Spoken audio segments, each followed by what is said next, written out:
Okay, so welcome to this lecture on radio frequency identification or RFID. You have seen RFIDs all over. Nowadays, in everything that you buy from Walmart, there is an RFID. And so let's see how they work. So we'll talk about what is RFID and what are the applications, what is the tag, what is the reader, and then how they couple, and then the standards and the security issues. So as the name says, RFID is radio frequency. There are two parts to it. This is a reader, right? All of you have seen the reader, RFID reader at every store. These things at the door. They also have a reader like this, which is at the counter where you pay. Both of these are readers. So what they do is they emit a lot of power that goes into the circuit, and this circuit becomes activated and transmits the answer. The answer is that I am number 5. That's it. Period. It just transmits the number generally. And that's the ID. Alright?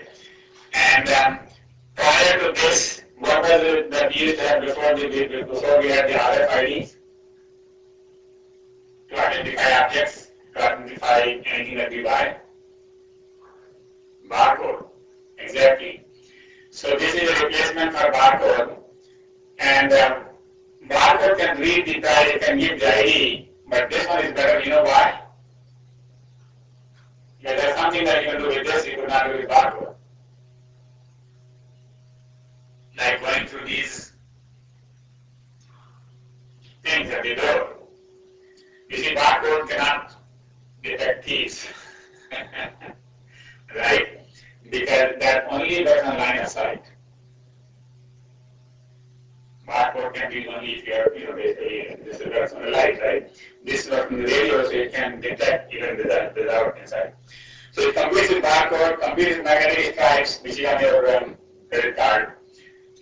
Magnetic ink character recognition, which is on your checks.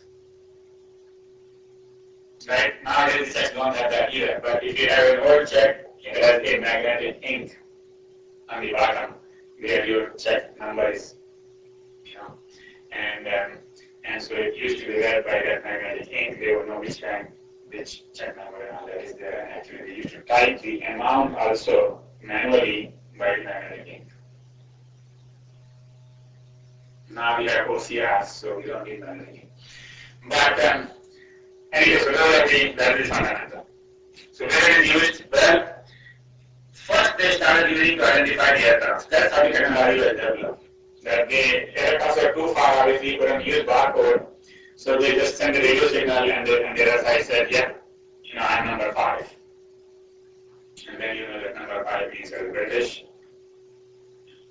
or UPS or whatever it is, right? And then it started in other defense applications or national security like nuclear and aerospace. And now everywhere, in fact, garage door openers, car openers. Nowadays every car has this remote control which is actually working on RFID. Now, and we'll talk about how that is different, how the RFID is different. So, implants in human, horses, fishes, and animals. If you want to identify anybody, you put an ID on them. So in many companies, when you go and join, they give you they implant something on your skin. So whenever you go to some room, they know that you are in that room. Okay? Obviously for animals and for fishes and anything that you want to keep track of where they are, where they are going, you put the ID. And there is a special standard for tagging animals. Automatic toy collection. When you go to it, so have you seen toll collection, automated toll collection, or at least read about it? So in Singapore, for example, everything is automated. The car just goes through the toll booth, and the money is detected from the bank account or the credit card account. And that is by RFID. Access control, equipment tracking, obviously, where the RFID was very good. all shipments to be to DoD must be RFID tag. So first came Walmart. Believe it or not, Walmart made a rule that they will not buy anything until it's RFID. That's a lot of stuff. And just behind them came DoD and said they will not buy anything until it's RFID. So everything can be kept track of. Sensor and RFID can be used to monitor products inside sealed shipping containers. So because it is RF, you don't have to see it. So when things come, we can see inside the boxes. Obviously, these won't be metal boxes. These would be cards, and these would be wooden boxes. Right? So that's a lot of applications. They're everywhere now. Continuing, warranty information on RFID tags. So they also put when it was made, when it was, so that they, when you take something for warranty, they will know that it is 3 years old or 30 years old. Right? Some medical cabinets remind patients to take medications and call doctors if necessary. There is a tag RFID on the bottle. When you take out the bottle, they assume that you are going to take the medicine, put it back. If you didn't take it out, then they will say that you didn't take the medicine yesterday. Ritual loss prevention, this is this. And no need to unload battery. Now this is coming. So this is actually is that if you didn't pay and you got out, then you get caught here. But now what they're going to do is that you just go through this and they will check out everything. Alright, so this is going to even reduce that labor. Passports are going to have RFIDs, and in fact they do. If you have a new passport, I don't have I have new passport. My passport is, it doesn't have this number. This one it still has the OCR stuff, but the one that we will get next time, it has biometric information. Most of the countries have put biometrics, so a picture is not only manually seen, but it is digitized and put inside the ID. So when they run that picture, the picture comes on their screen, and they can match with you right there. So if you change the picture or something like that, that will be caught, right? They will have the retina, they will have the thumbprint, all of those things in their ID.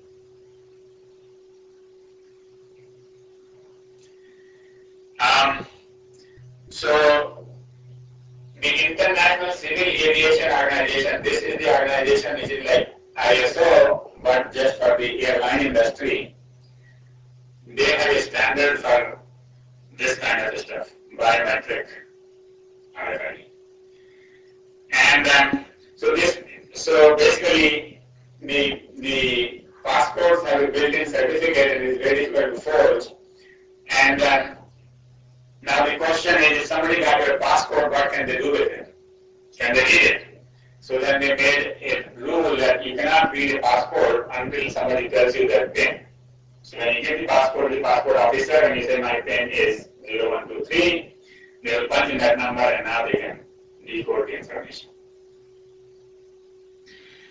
US passport have metal cane, and they didn't want people to be able to read the passport in your pocket. You're going to a store and then they just scan it and they read it. So they didn't want it, so what they did was they put a metal on the one side and the RFID on the other side, so if it is closed, you cannot read it. If it is open, it can be there. Make sense? Right? How it works is that the RFID is a wireless thing. So if you have metal in front of it, the wireless will not go through.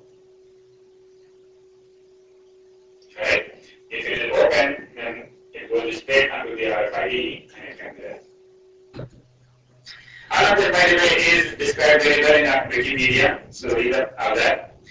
So what is it that you need for this in wireless stuff? Well, you need a tag which has three things. It has antenna, a radio receiver, radio modulator control. Actually, this is like a sensor. I showed you a picture of the sensor last time in the sensor networks. Where we have shown that there is a sensor, there is a memory and this and that. This is very similar. So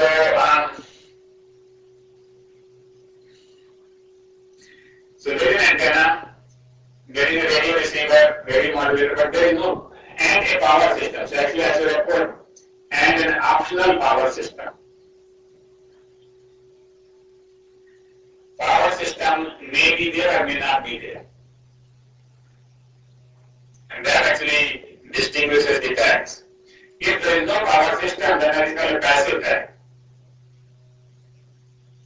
Passive tag is what you use in Walmart, right? When you go to pick up the Walmart thing, there is this metal thing. If you open up, there is no power inside it.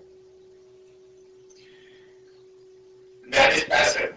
So how does it work passively? Is that when the reader sends it wireless, it sends a very high powered wireless signal which creates the current inside the antenna. And that current is sufficient to drive the electronic circuit. It's a very low power electronic circuit, very little information. It's not going to run a computer there. So passive tags are very simple. All they're going to do is, when they get excited, they just give you a number. Alright? If you want anything more complicated than that, you want to compute, you want to subtract, add this and that, you want to just processor there, then you need what we call active tags. Active tags will have battery. Since they have battery, they can transmit and more powerfully, and so they can be read from a distance up to 100 feet away, and more reliable reading. And then semi-passive tags are halfway between those two. They have some battery and some from the outside, right, the power, right? And so the range is not very much because they need both. And so the range is like passive, but the reliability is like active. Alright? So the key thing in this lecture to learn, if anything, is that RFIDs are generally passive and they get the power from the reader. The reader sends the power wirelessly. Right? And nowadays, that technology of wireless transmission of power has gone much further than this microwatt, which is required in this case, to watts, and people have shown that you can light up a light bulb remotely by wireless. But that is not part of this lecture, but there is a whole lecture where people talk about wireless power transmission. But here is RFID. So RFID basically works because this, actually I showed you the circuitry here.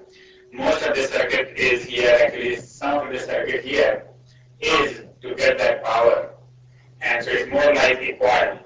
If you have a coil inductor and but that's how power is generated. You know how the power is generated? If you have an inductor, you take a magnet. When the magnet comes in, the current is generated, and then that's how we light the bulb. And that's what is inside a generator. They just move the magnetic stuff. And in this case, a magnet, there's no magnet. Basically, there's a coil, and then you bring another coil next to it. The current is going through this bulb, the current will generate current in this bulb by induction. Right? So this is the coil.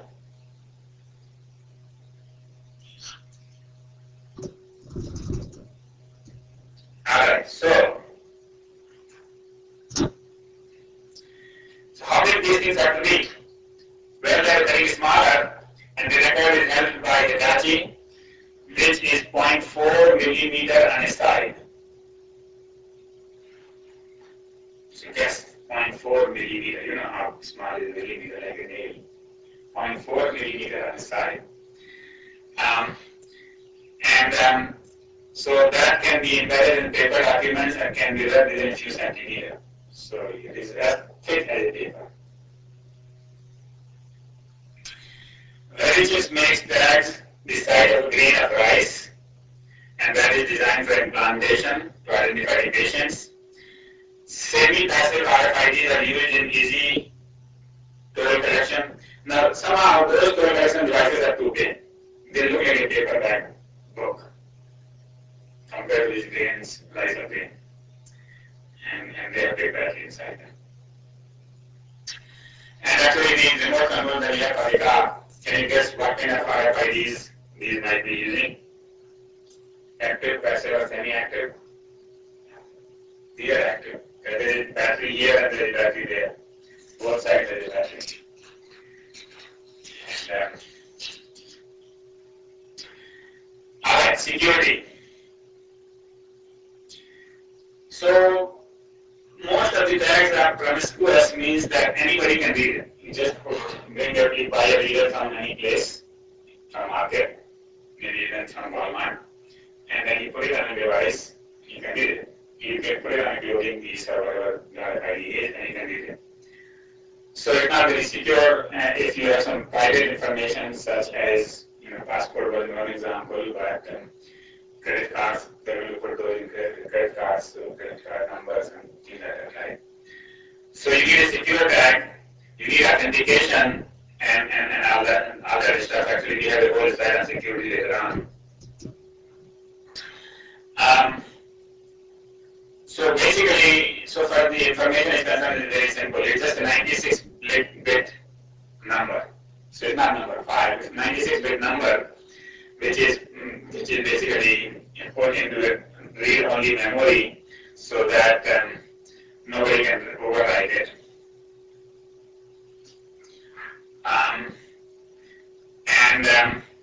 However, you could have some which have sensor in it. For example, tire pressure sensors. So you can buy tire pressure sensors that will change the readout, basically, depending upon the pressure.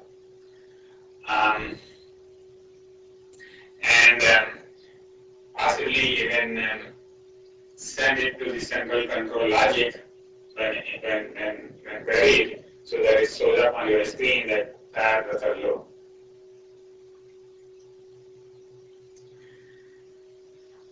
Now, some RFIDs come with a kill feature.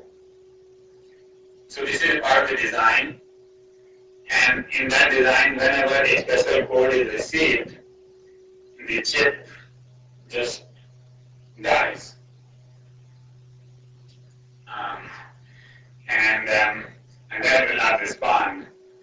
I don't know, maybe it is some defense application, I can't think of one, but could be some defense application where before you fire off, you kill the chip. Now there is a problem with interference. So if you have a whole box full of RFID and you put a reader, you will get 10 responses. So how do you distinguish between those 10 responses? Right? So people have developed protocols which are called singulation protocol, which means single out of multiple basically responses. And another way is that the reader could interpret one tag at a time. And so that is another issue. So those are all the issues with the tags. Now what about the readers? Reader is the thing that you hold in the hand or in that thing we saw. So they send a pulse of radio energy which listens for the tag response. Readers mean the always on easy toll collection system or turned on by an event like animal tracking. So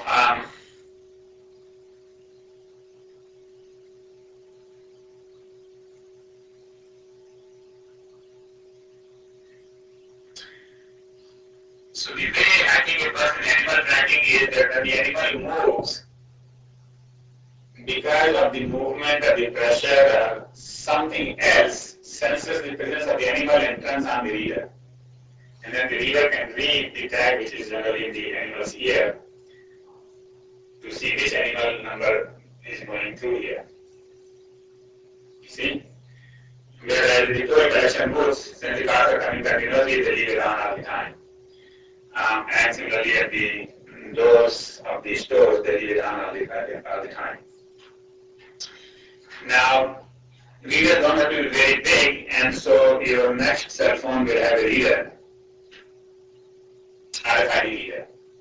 In fact, there's already a talk that iPhones, next version, something like that, you will be able to read the RFID, and then there's a whole new class of applications. You go to store, and just go to anything that you want to buy, and query it, it will tell you that I am such and such model number. Immediately it will go to Google or another place and find out the lowest price, so then you will know whether you are paying the best price or not. Right? So right now you can do that even right now. The way it works right now is that you have to turn on the camera, and if there is a barcode, you take a picture of the barcode like I did with my book. You take a book and the back there is a barcode, take a picture, and then it reads the barcode, there is a program which reads the barcode and goes to Google and does that. It does the price of the book. But later on you can do with RFID. Most RFID systems use license-exempt spectrum and different digital moving high frequency. So most of them actually use this frequency, which is in the middle here, 13.56 megahertz, which is very low for given what we are talking about generally. So this is called high frequency. The low frequency is 125 kilohertz, and that is used for animal tagging and keyless entry, those things, right? Then now we are moving into higher frequencies, and those are 865, 950, 950, etc. And as the wavelength is getting smaller, I think the reach is also getting smaller. Okay? And then there is standard for 2.4 gigahertz as well. So the 30.56 is the most common one. The coupling can be capacitive or inductive. Oh, basically no. Passive tags have capacitor which store the energy for replying. So what they're saying is that when the energy is received, the capacitor gets charged. Right? So you know the inductor and the capacitor. Inductor can receive the energy, right? The current goes through, and the capacitor has the property that if it goes through the capacitor, it can store it, and then when the capacitor discharges, you can run whatever circuit you want to run. So the capacitor acts like a battery, right? For a short-term battery. So passive tags have a capacitor to store energy for replying. TDD. TDD is the time division. What? Duplexing. What that means is that it will receive it first, and then it will respond later, right? Not at the same time. And so that's why you need a capacitor. So can respond on another frequency while reader is still transmitting a PD. And then near field and far field. There are two kinds of RFIDs, near field and far field. The near field ones can be within a few wavelengths, and the far field beyond a few wavelengths. Now here is the wavelength we gave you. Wavelength is 2400 meters, which is 2.4 kilometers. Right? And are 12 centimeters. So the high frequency ones have lower wavelengths, and if you can select that with this one, you can go 100 centimeters, which is many times wavelength, the lowest one, right? That would be called far field, right? While with this one, if you go 100 meters, that would be called this field, far or near field, because it is much less than the wavelength. Then lower systems operate generally in the near field, and the high frequency system operates in the far field clearly.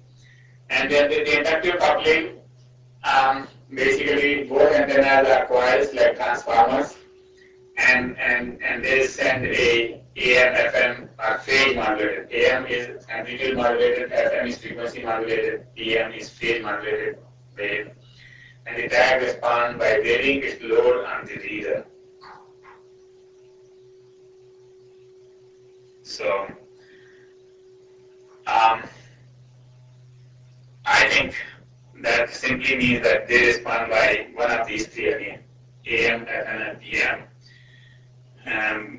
So, it could be amplitude modulated, frequency modulated, or phase modulated response, rather than load on the reader. That's what they mean by load on the reader. Alright, so what we have done so far is we have talked about, first we talked about the tags, we talked about the issues in designing the tags, then we talked about the readers, then we talked about the coupling. Right? Any questions so far? Can we move on? Or coupling more? So the coupling, there are three kinds of coupling. First is the inductive coupling. Second is the back scatter. Back scatter is that the energy goes to that place and then gets reflected back. And basically the kind of reflection that comes back tells you the answer. And to see that, let's see, it's either going to go back to this thing. The reflection pattern will tell you exactly what this pattern is. Right? If you have light, clearly you can see that, we can figure out this from some other thing. So that is backscatter. Backscatter simply does the reflection, and the reflection pattern tells you the answer. That changes the reflection to respond. Second is capacitive coupling. In capacitive coupling, basically the power comes in. This is what we were talking about before. The capacitor gets charged, and that runs this chip. That chip then responds, and it is then transmitted back to the reader. I don't know why I would call it capacitive coupling. I would still think this is inductive, but capacitor is used to charge, so maybe that is why I call it.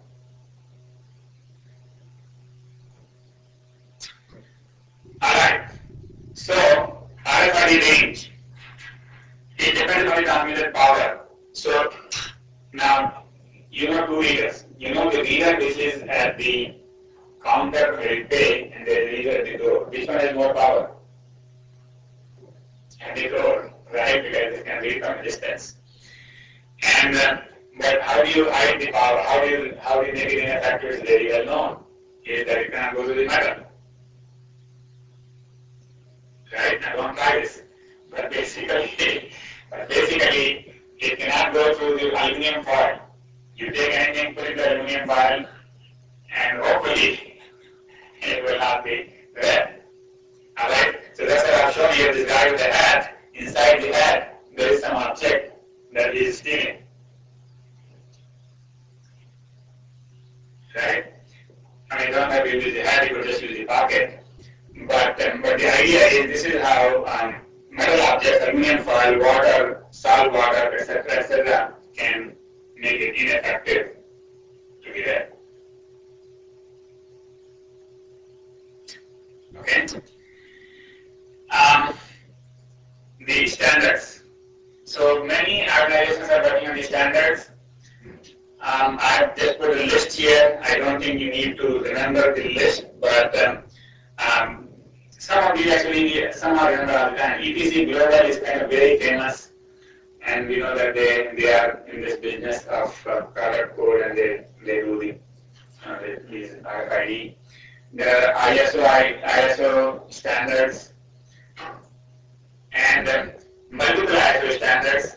By the way, JTC is the Joint Technical Committee, and TC is the Technical Committee. SC is the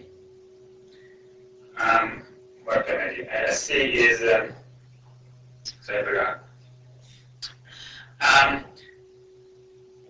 And then CEN is some European standard body. European something. And so anyway, it says CEN. Committee, European Normalization. So European Committee for Standardization. That is CEN.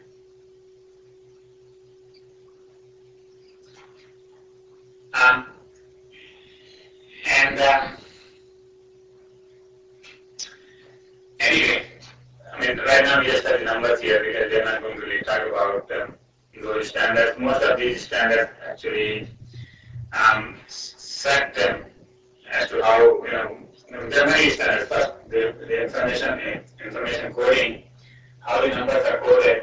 So they will say that, well, you have a 96-bit number, the 48-bit indicate the manufacturer, the next 13-bit date for the type, and then the next 14-bit, the date, and so all that stuff is there.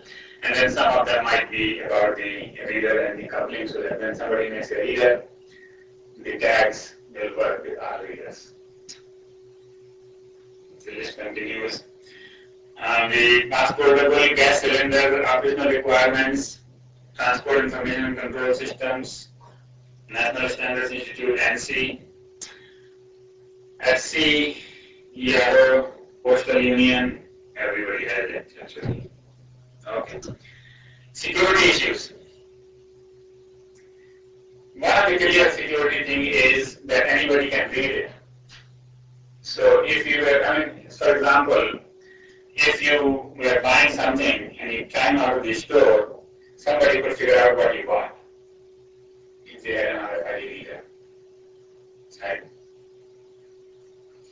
And you want them to know that what you bought, right? And so that's privacy violation. So competitors can scan closed books and find out what is inside, closed boxes. So you have sitting coming in, and somebody standing outside and just read it and figure out that you ordered this stuff, right? So for some stores that might be not a good idea. Someone can read your RFID enabled credit card. So many of these credit cards, right now they are not, but there was a talk, and I don't know why it hasn't happened so far, but there was a talk that they will have RFID in it, so then you don't have to even take it out of your pocket. And this will be more true of the store cards. So store gives you a card, say, just here your card, 3% off on the date and everything else. You get the card. When you walk in, as soon as you walk in, they know right away that this is Mr. Jain and this is Mr. X and so on and so forth. Right away on the screen comes on, you like books, so the book by networking books are on sale today. So right away you get very specific advertising. You didn't come to buy the networking books, but you ended up buying the networking books. So they know your whole history because they know exactly which aisles you went to. They have an RFID in their pocket. Right? So that is the kind of thing they can do, is they can keep track of everything. And metal files are used, that's why in the US passport like we talked about. And if you look at a card like that, then you can obviously use a metal file yourself to protect yourself. And there is a nice story. Mr. Stallman, who is the father of public domain software, right? And he is the one, a professor at MIT, who full time he spends on making sure that the public domain software remains public domain. People know. So he went to a conference and they gave him a RFID tag as a badge. He refused it. He said, no, I cannot. I don't want you to know wherever I'm going, where I'm going, something like that. So he put a foil around it, and then they will not let him go and give his own lecture. All that story is in Wikipedia, you can read it. RFID writing. If UPC is writable, then people can change the price. They can take a reader with them and then buy a refrigerator, and the store will think you're buying a book. Or you can buy a more expensive refrigerator and pay for a lower price refrigerator. And this has happened actually. Recently there was a news item. I don't know if this is a barcode or a RFID, but somebody got it off and then they realized this was the wrong item. But cameras catch them anyway nowadays, so it was caught. And there are readers which can kill a tag. So they will send so much power that the capacitor will burn, or the inductor will burn, or something will burn, and will just kill the whole RFID. Alright? And so for policy, for the killer problem there is no solution, but for others, the solution is that you need to authenticate the reader before you give the answer. There is a RFID level that we talked about, which can burn a tag by overcurrent. Then there is something called RFID blocker tag. So you take a tag and you put another tag next to it. Right? So when they read it, you can't read it because two answers are coming. Right? So that is called blocker tag.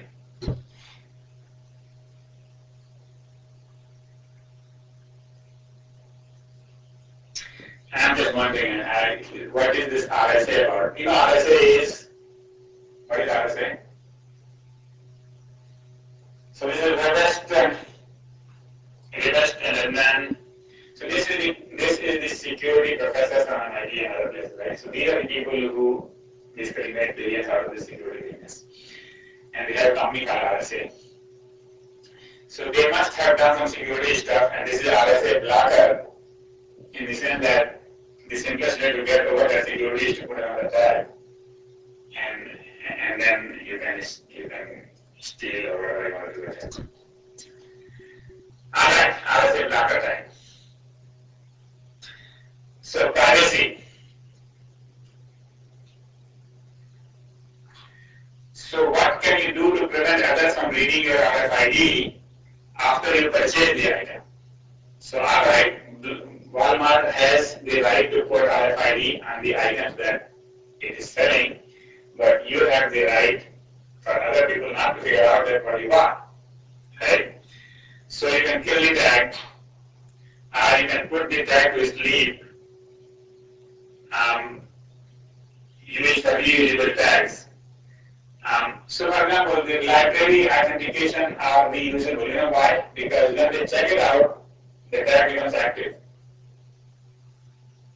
Right? If you don't check it out and you take it, oh, okay, actually, that is true of everything because even the Walmart tags have something they know that has been read by a price reader and checked out, and so the door readers actually let them go, and if it is not checked out, then the door reader will block. Same thing with library tag. If the book has been checked out, then there is no problem, otherwise it's still the same way. So you can put to them to sleep, or you can regain them. Alright, relabel. Customers can override customer-specific information, and manufacturing information can remain. So there are tags which have, just like the biometry tags we talked about. So there are two parts. One says what this is, and second says who bought it, and you can override that part as to who bought it. Dual labeling. One tag with customer-specific information, one with manufacturer-specific information. That could be done is that again, instead of having one and two parts, you have two labels. PIN is another technique that is used, is that the tag doesn't respond until the PIN is first sent to it by the reader. Distance sensitive, the tag is designed so that the information provided depends upon the distance. So basically, you cannot read the tag from far away, but if you read it within 5 inches, you can read it. So that is much more private. Blocker, a device that generates random signals and prevents others from reading your RFIDs, and you can use aluminum foil, of course. So these are all the privacy techniques. Simplest one is the last, I suppose. The range of attacks.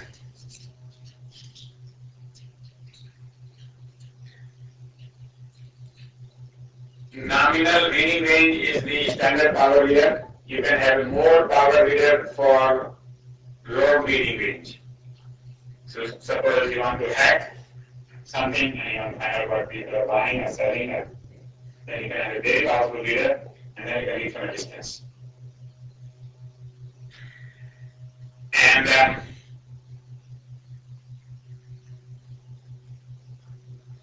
you can have very sensitive receiver, so that's the next thing. If you have a receiver very sensitive, then even if you send a very little power went to the tag and very little power came out, but the reader is so sensitive that it can read it, right? So there are such things on the market which let you do that. There is there are devices that can listen. They don't query, but they can listen. So basically, somebody is reading the price, reading the tag at the counter. Somebody else can have a device which can just listen to what is going on between the two devices. After all, this is wireless. So that is eavesdropping. Passively listen to the query with a more sensitive receiver. Can do this from very far. Detection range can just detect the presence of a tag or a reader important in defense applications where important weapons and targets are tagged. So sometimes you cannot figure out from a distance whether what the number is, but you can figure out that there is a number there. Right? So there are all kinds of attacks. Security is, in wireless is a topic, and again in RFID that's a topic. Continuing, snapping and eavesdropping. So here this is basically combining passively listening with a very sensitive reader and the competition will find out what you're saying. This is the same thing as eavesdropping. Spoofing copy tag for use on other items. Yeah, this is easy. You just take it from the shirt and put it on the pant. Right? Replay. Unauthorized access by recording and replaying the response. So you can record the response and then, when you're opening the garage door, you can just record the response and when the order is done, you can just play that and the garage is open. I'm very safe. I didn't know that. So anyway, so the idea is, and actually that applies to my car as well. And so when I want to open the car, you just remote. All of us basically nowadays just put the remote. If somebody can record that remote, then they could just play that back to open the car. Denial of service is frequency jamming. So you could put a transmitter, and I'm sure some hacker might make a transmitter, you put it next to the door or next to the car, and the car will not open. Blocking or separate handling file. Okay. So much about the security attacks. Any question about these attacks? There are some new RFID things, and so the next few slides are actually about those two new developments. And so one is optical RFID. So the radio gas we saw has several security problems. And so we go for optical RFID. Actually, the name is what do you call it? The name is, what is it called?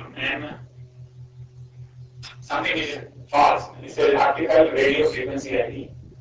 If it either is optical or either is radio frequency, it cannot be both. Right? So we should call it optical ID. So with optical ID, it is very simple. You sign a light. It's just almost like a barcode reader. You sign the light, and whatever the reflection comes back, you know what the number is, what the response is. Right? So they use infrared wavelengths, 900, 788, and 400 nanometers.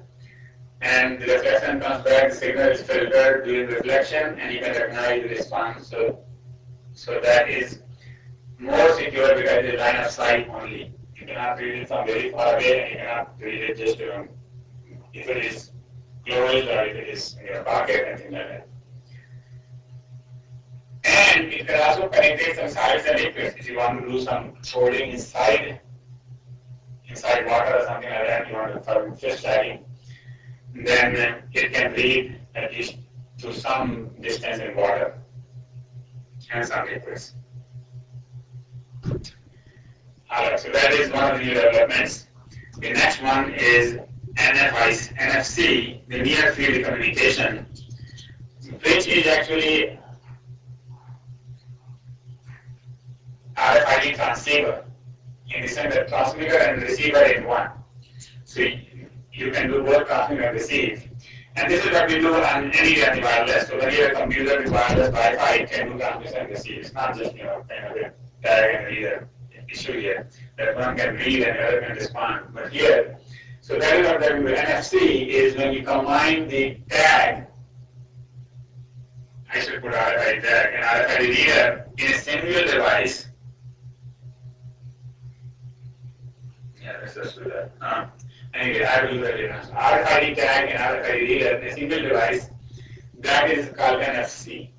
Now, because now we can have a two-way communication. Say, for example, if you put in your cell phone, then your cell phone can talk to the other side can talk to you. So there can be multiple messages going back and forth. Right? So it is like Bluetooth.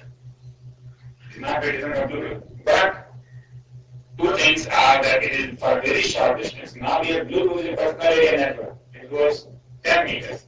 So now we have this one, I don't know what the name for this is, but this only goes 10 centimeters.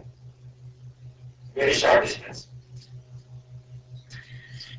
And usually magnetic field induction, two-loop antenna is effectively forming a core transformer. Unlicensed radio frequency 13.56 megahertz again, and is used with 14 kilohertz, and it supports up to 100 to 800 kilobits per second, which is pretty good. And then there is a standard for it, ECM 340 and ISO 18092, and there is a forum called NFC forum, which has many standards on this one, on NFC. So NFC is upcoming technology. I don't think my phone has any other NFC, but again, it might come up very soon where it might be used like credit card, but more a smaller credit card. So when I want to make a payment, I just show my cell phone, and I probably have to press some button on my cell phone, which only I know. So it could be like a pin. Once I press that pin, then the phone tells all the information to the device. Here it shows two applications. I put two applications. One is this payment system. Another one is the lock, door lock. So then, with this cell phone, you won't need the right opener, card opener, or anything else. You can just punch in the right code, and then it will know how to talk to this other side. So this will be a universal remote control.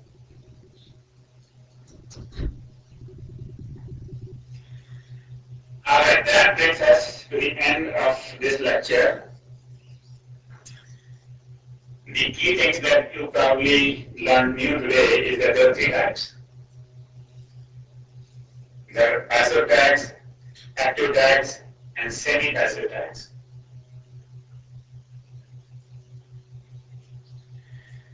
Second, you know that there is a feature that readable writable, which basically makes it so that the other reader will know that this has been already been read. And then there are secure and promiscuous tag. So what is a promiscuous tag? Yeah, it has no security. Low, high, and ultra high frequency. So anybody remembers the low frequency is what, I guess you will not remember the number, but you may remember the range. What is the low frequency? How many hertz could it be? No, not you. Anybody else? Nobody remembers the low frequency? High frequency we all remember. We said at least twice. Anybody remember the high frequency?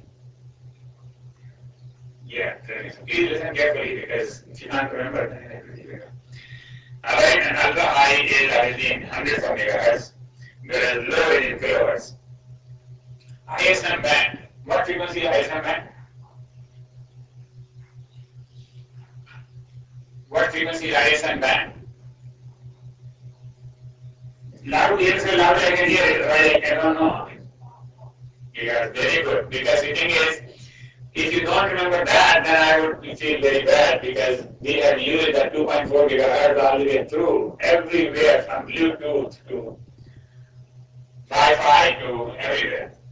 Okay? That is just very hard. Near field and far field. Okay, this is a good question. So what is a near field RFID? Not near field communication. Near field RFID. What distinguishes it from a far field RFID? Yes, so this is the wavelength. And if wavelength is 2500 meters and you can read it from even 5 kilometers, that is near field. On the other hand, the wavelength is 12 centimeters, and if you can read it from 1 meter, that's probably the far field. Right? So it's not the distance, it's the wavelength. couplings. So we talked about inductive coupling, backstack scatter and capacitive coupling. So in the first two there is no capacitor. In the last one there is capacitor. Actually coupling, I think even in the last one was inductive actually, because inductor was there to get the power and then it was stored in the capacitor. And the backscatter there is no storage. Basically the flux right away. And so that is different. Then we have wireless security and privacy issues, which are even more severe for RFID due to limited tag capability. And so we have a privacy issue because you can't put too much encryption in it, so it can't be very secure. At the same time, it has all the information. So here are the pages, and I would like to read all the pages, please. Okay? And from the Wikipedia, this is your textbook.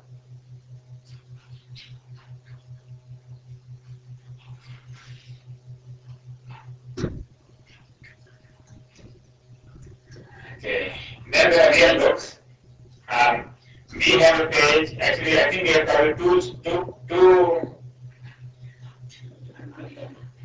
two papers. So this is one paper which was written in 2006 on RFID. Then there is a book. These are all URLs, and related to RFID. That's the end. Any question? Okay. All right. Then we'll see you next Monday. And I don't want to start any papers. So yes.